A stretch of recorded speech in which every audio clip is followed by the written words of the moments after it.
حضرت ابو بکر صدیق رضی اللہ تعالی عنہ پر اللہ کا ڈر۔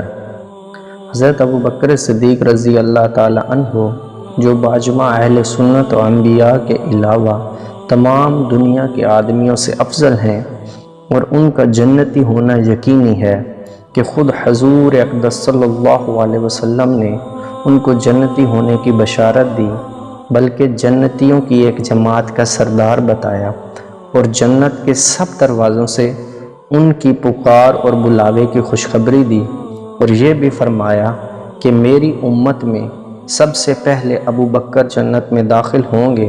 اس کے باوجود فرمایا کرتے کہ کاش میں کوئی درخت ہوتا جو کاٹ دیا جاتا، کبھی فرماتے کاش میں کوئی گھاس ہوتا کہ جانور اس کو کھا لیتے، کبھی فرماتے کاش میں کسی مومن کے بدن کا بال ہوتا۔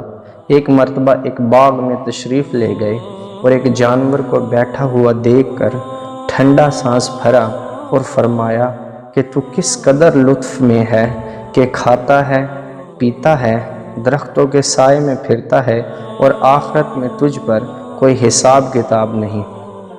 کاش ابو بکر بھی تجھ جیسا ہوتا۔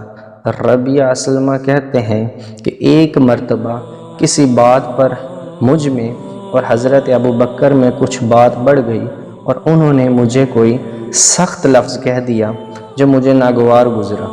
فوراً ان کو خیال ہوا، مجھ سے فرمایا کہ تو بھی مجھے کہہ دیں تاکہ بدلہ ہو جائے۔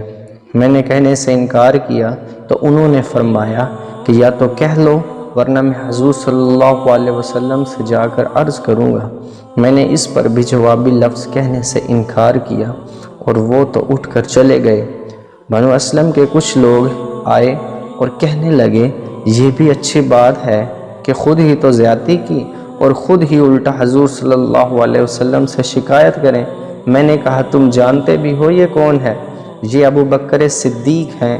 اگر یہ خفا ہو گئے تو اللہ کا لاڈلا رسول مجھ سے خفا ہو جائے گا، اور اس کی خفگی سے اللہ تعالی شان و ناراض ہو جائیں گے، تو ربیعہ کی ہلاکت میں کیا تردد ہے؟ اس کے بعد میں حضور صلی اللہ علیہ وسلم کی خدمت میں حاضر ہوا اور قصہ عرض کیا۔ حضور صلی اللہ علیہ وسلم نے فرمایا کہ ٹھیک ہے، تجھے جواب میں اور بدلہ میں کہنا نہیں چاہیے، البتہ اس کے بدلے میں یوں کہہ کہ اے ابو بکر اللہ تمہیں معاف فرما دے۔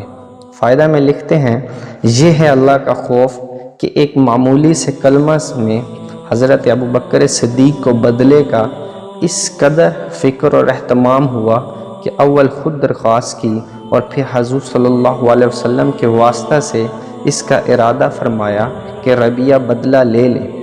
آج ہم سینکڑوں باتیں ایک دوسرے کو کہہ دیتے ہیں اور اس کا خیال بھی نہیں ہوتا کہ اس کا آخرت میں بدلہ بھی لیا جائے گا۔